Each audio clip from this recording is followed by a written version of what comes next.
Sur ce drive un peu particulier, 7 bénévoles s'activent pour distribuer les 15 000 masques en stock. Yoel Ita est l'un des coordinateurs d'un regroupement d'infirmiers libéraux dédiés au coronavirus.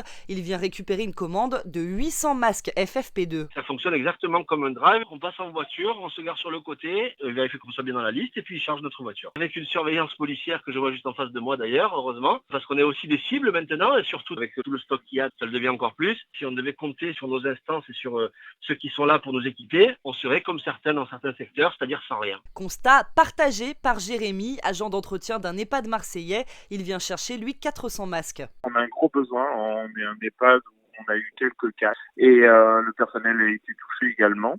Cette solidarité est absolument extraordinaire et nous, ça va énormément nous aider, évidemment. Mission donc réussie pour Fabrice Ruffo, l'entrepreneur marseillais qui a lancé la cagnotte. Le président, il avait dit qu'il fallait qu'on soit plus travailleurs et plus innovants dans cette période-là. Moi, je pense qu'ils sont très travailleurs, mais qui ne sont pas très innovants sur la façon de travailler entre le privé et le public, par exemple. Fabrice Ruffo qui passera une nouvelle commande de masques demain, car après les particuliers, ce sont maintenant les entreprises qui participent à la cagnotte en ligne. Elle regroupe déjà 550 contributeurs. Les 2 drives qu'on a organisés nous montrent à quel point notre action est utile et nous donne envie de continuer, même si c'est épuisant, parce que c'est pas simple, de faire venir des masques, de les faire venir de Chine, que ça passe les contrôles, et des cow-boys qui vont les faucher sur les tarmacs, que ça passe les réquisitions. Donc ça arrive vraiment au bon endroit, mais on y arrive, voilà. Je viens d'avoir une infirmière qui pleurait, qui était très très émouvante parce qu'elle m'expliquait qu'il lui restait plus qu'un masque, donc l'utiliser quand elle savait que le matin elle avait des patients Covid et qu'elle utilisait pas de masque pour ses patients du soir ou des masques chirurgicaux, ce qui est largement insuffisant.